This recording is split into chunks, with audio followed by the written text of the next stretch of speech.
Всем добрый вечер. Я сегодня в загоне для гусей. Небольшая, может, предыстория. Кто-то видел ролики, кто-то не видел. Гусь у меня в этом году поместный, бело-серо, пеги, всяко разный. Но сразу вам хочу сказать, гусь неплохой. Сегодня у нас, получается, ему не хватает 1 недели до 2 месяцев. Я обязательно его завешаю, покажу, расскажу. Но, на мой взгляд, такая птичка хорошая получилась. Вечернее кормление у гусей начинается. Дожди идут уже 3-й день. Жара закончилась. Теперь нас надо залить. Стоят лужи здесь. Стоят лужи здесь. Вон там большая. Здесь, во всех низинках. Ну, для гусей это радость. Что-то разговаривает со мной. Объясняет. Что ты объясняешь? Да дал я вам покушать. Смотрите, друзья мои. Какая уже хорошая, справная птичка. Да ты мой родной. Ну что, смотрите, вот, вытянутая рука. Что-то объясняет. Фу, хороший гусь. Смотрите, какой самец стоит. Сразу видно мальчуган. Вот они. Ай, красавцы. Давай, мой хороший. Расскажи, чё, какая печаль тебя гложет, а?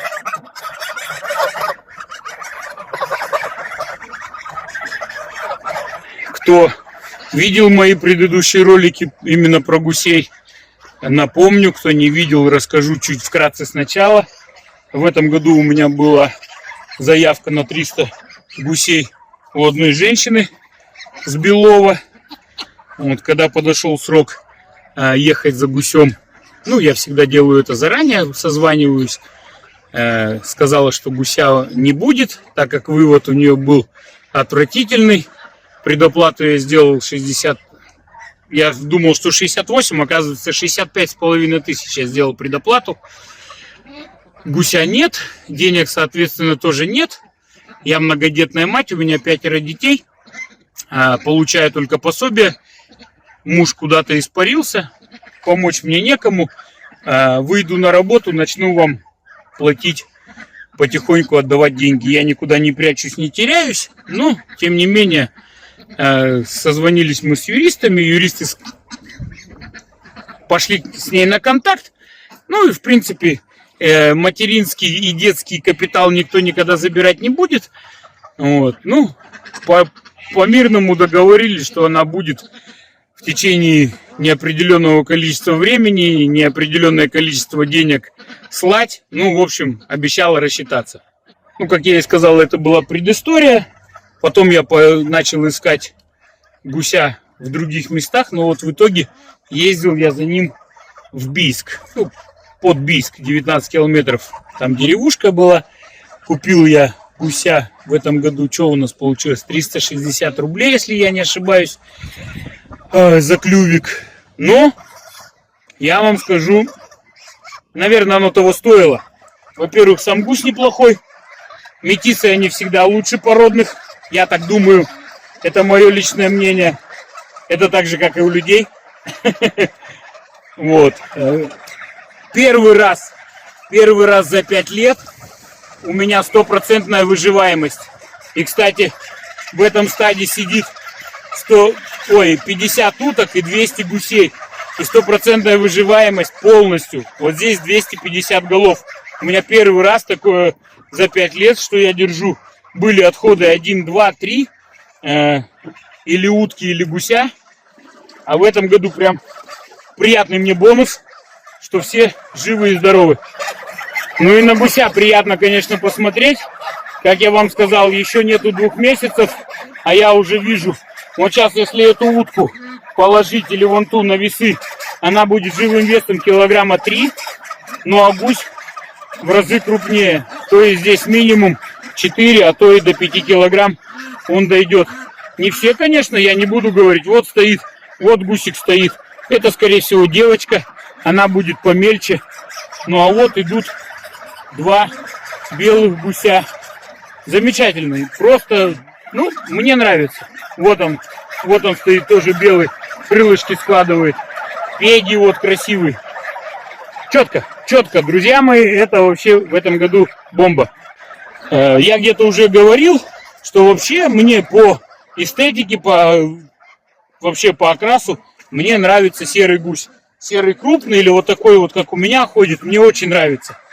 Самый главный минус в этом всем деле, когда вы его ощипали, обскубали, а у него там черные точечки есть, и товарный вид не очень получается.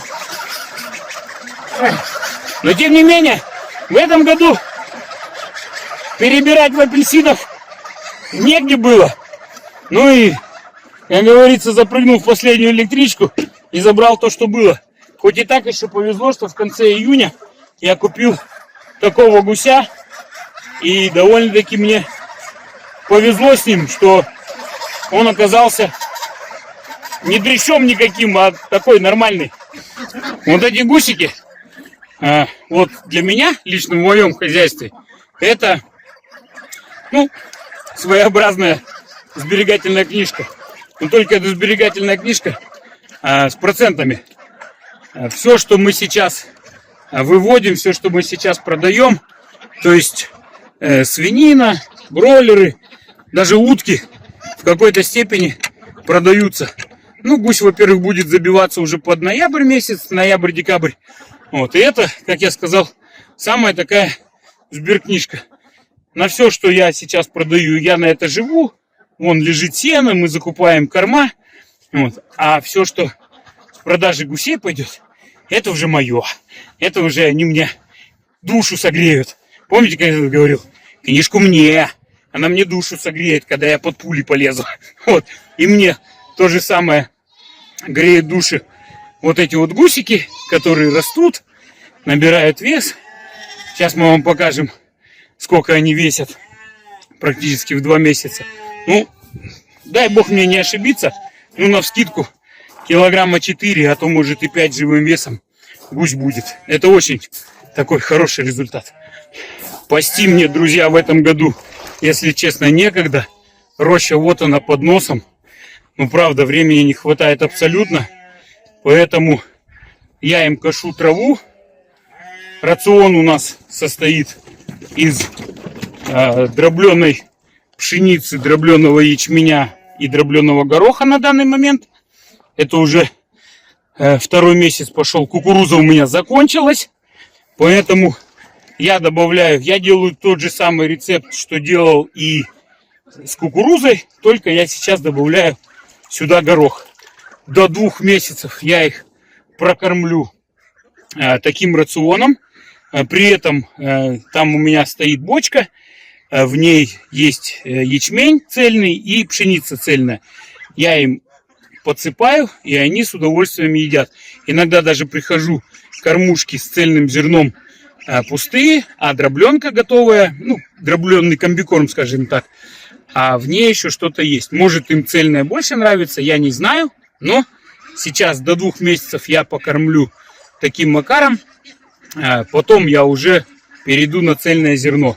Может, где-то буду подрабливать немножко им гороха, сейчас уборка началась, попадется подешевле какие-нибудь отходы. Ну и останется так же само трава, обязательно, пока она не высохнет в это. Ну, хотя я вот вам скажу, вот я коровам и баранам накладываю сено, я кидаю, где-то есть немножко подпрелое, где-то есть сыроватое, дожди идут, я кидаю сюда, они с удовольствием и сено едят. Так что гусь в этом плане вообще, он мне очень нравится, птица неприхотливая, птица всеядная. Ну, всеядная, то, что она ест, ее рацион, поэтому они так хорошо и растут. Ну вот, иду я делать утреннюю кормежку. За спиной у меня мешок, в котором 3 10-литровых ведра. Получается примерно где-то, ну, 20-21 килограмм корма. Сейчас зайдем глянем. Ну, как и следовало ожидать, все кормушки пустые. Сейчас они убегут, чтобы не шумели. Получается, я им сыплю. Сейчас я покажу все эти лоточки, баночки, куда я насыпаю. Сейчас, друзья мои, одну секунду.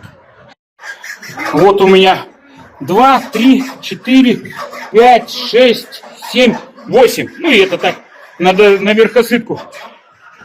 2 раза я утром хожу по полному, ой, по 3 ведра приношу. Не шуми, дай поговорить. Есть хотят.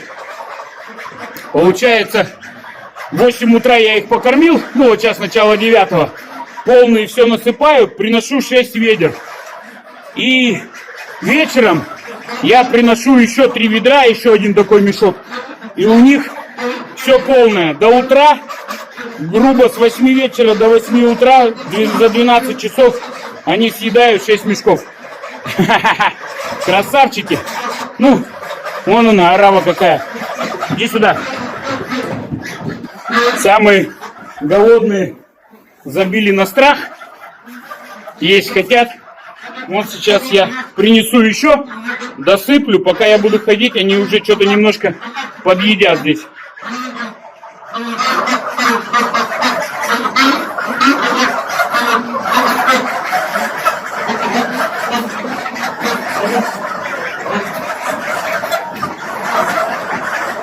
Вот так вот, друзья мои, на глазах у меня уничтожаются мои деньги, которые я потратил на зерно. Ладно, ладно. И как закон сохранения энергии, если в кормушке уменьшается, значит он там вот увеличивается. Это у нас от этого никуда не деться. Мы что-то проголодались так, что даже меня не боятся. Ладно, пойдемте потихонечку за второй партией. Кто-то в комментариях мне писал, ну, в частности, и про утку, ну и гусю это тоже относится. Типа, показал, как они растут, ты лучше расскажи, сколько они жрут. Да, едят они много.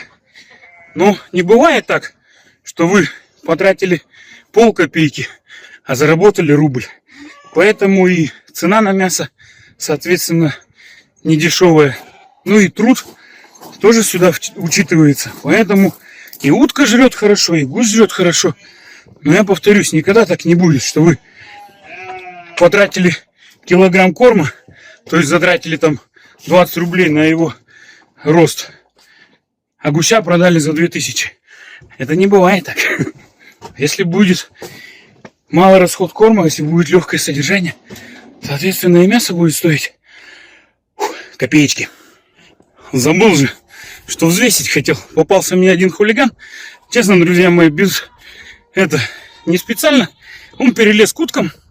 Под заборчиком дырочку они себе проковыряли. И иногда попадаются в мои цепкие руки, чтобы их обратно перекинуть. Думаю, я же взвесить обещал. Ну, от одного сейчас завешу, просто ради интереса своего, ну и вам показать, чтобы лишних разговоров не было. Ну, а потом уже, когда конкретно буду ими заниматься, в конце уже скажу, сколько они весят по-настоящему. Так, здесь весов нету. Пойдемте искать. Батыр, смотрите, 0. Собака, уйди. Ставим на весы. 4,8. Чтобы лучше было видно. 4,8.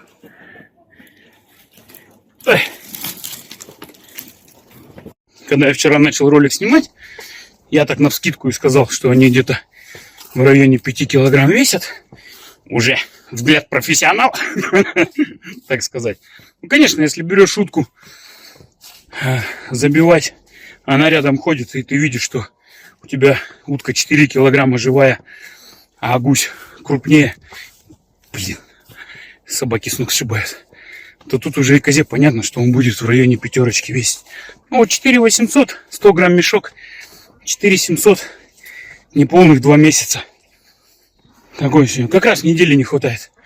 24-го привезли, сегодня 17-е, да. Получается 7 недель. То есть через неделю 5 будет весить однозначно. Так что кто-то мне писал в прошлом или в позапрошлом году быть такого не может, чтобы гусь в 2 месяца весил 5 килограмм. Вот вам, друзья мои, результат налицо. Других гусей у меня нету, ничего другого я не вожу, никакими я приписками номенклатурными не занимаюсь. Я это делаю в основном для себя, ну и показать вам, потому что нам это невыгодно самого себя обманывать. Так что, конечно, будут и помельче какие-то гусики, не без этого, но тем не менее средний показатель будет такой. Пошли, малыш. Выходи. Опа-на. Ати, побежал. Побежал. Ну, вот такая вот у нас ситуация. Вот такая вот у нас получилась ситуация с кормлением, поением. Гусь почти что 5 килограмм, ему почти что 2 месяца. Ест он по 50-60 килограмм в день. Ну, не каждый, а вся банда. Поэтому я так думаю, как по прошлому году у меня зерновых было съедено за 5 месяцев содержания. 200 особей у меня было. Слопали они у меня 8 тонн зерновых. Ну и плюс еще ПК-5, ПК-2, горох и что там еще всякие мясокоски рыбные. Всегда, когда держишь хозяйство, ну сейчас в частности будем говорить про гуся, про птицу, как бы хочется за свои труды получить большую отдачу, поэтому всегда повторяюсь и буду повторяться. 3 составляющих: это материал, то есть гусенок, утенок, цыпленок, 2 кормежка и 3 содержание. Это основы основ. Поэтому всегда голова болит о том, что ты купил. Так как мы покупаем черти что и черти где, и как вот в моем случае иногда тебе даже не дают за твои деньги то, что ты хочешь. Поэтому первое и самое основное: если гусенок, например, с хорошего хозяйства, если хорошая генетика, то вот вам результат. Он растет, он кушает, у него нету падежа. Мне кажется, одна женщина писала: подскажите, что случилось? Гусенок шел, перевернулся, упал на спину, через пару часов помер. Вот. Возможно, его задавили глисты, возможно, какие-то другие паразиты. Это как первоочередное. Может, у него просто, как у любого другого организма, ну просто бах, вот у одного и сердце остановилось, так же, как у человека и хоть у кого такое может быть. Вот. То, что у меня один раз случилось, большой падеж, опять же говорю, это была не моя вина. Заводчик мне без разговоров компенсировал падеж гуся, значит, он знал, значит, он чувствовал, что это такое. Если гусь хороший, если утка хорошая, я сейчас немножко про водоплавку в общем скажу, никаких глистогонок я не делаю, ничего я не провожу.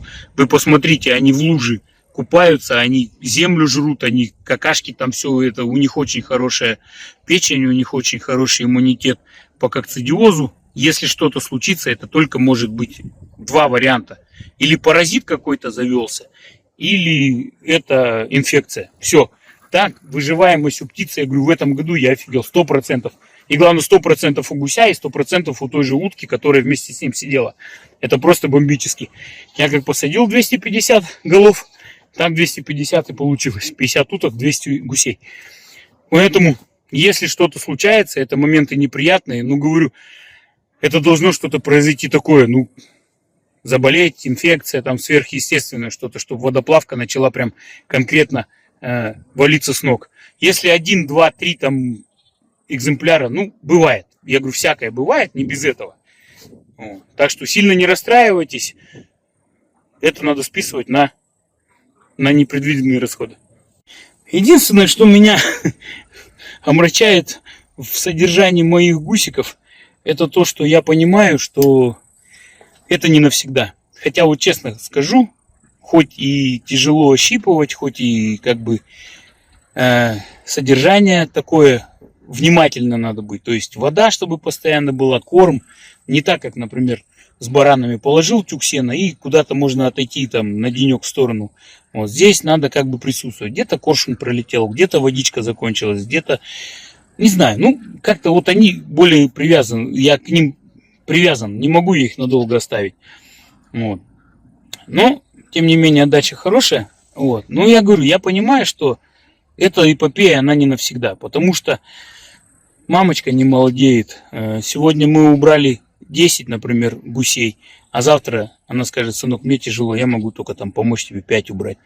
Поэтому, да, и я тоже не молодею. Поэтому я знаю, что с хозяйства когда-то эта птица уйдет. Может, она уйдет в таких количествах. Может, я буду там держать по 10-20 штук чисто для себя и для своих родных, близких.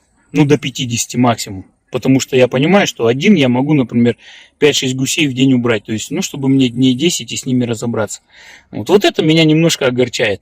А так, тема отличная. Если вот были бы помощники, энтузиасты, там, как это сказать, единомышленники, не побоюсь этого слова, вот, тогда можно было бы эту тему развивать. Все-таки за 5 лет я, грубо говоря, с 30 голов дошел до 200, даже 200 было в прошлом году, в этом можно было бы уже брать больше, но в связи с тем, что меня кинули на деньги, и я в ажиотаже искал гуся, я забрал то, что было, и то, что мне досталось.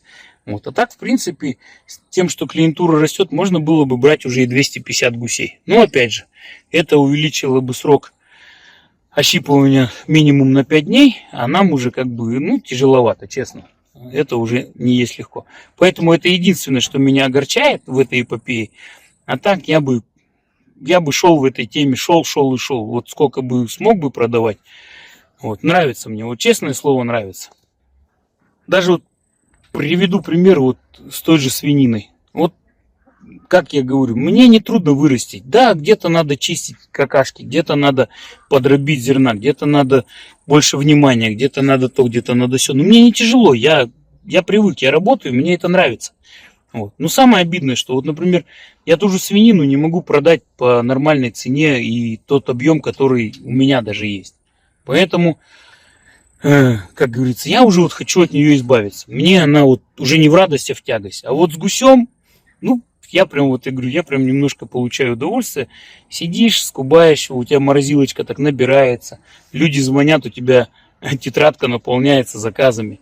Вот. Приятные хлопоты, приятные продажи. И цена на мясо довольно-таки хорошая. Поэтому, друзья мои, пока этой птицы в хозяйстве быть. Пока. Вот. Дай бог здоровья маме, дай бог здоровья мне. Так что еще, может, годик-другой порадую я вас роликами про нее. Ну, а там, как бог даст, не будем загадывать. Давайте, удачи вам.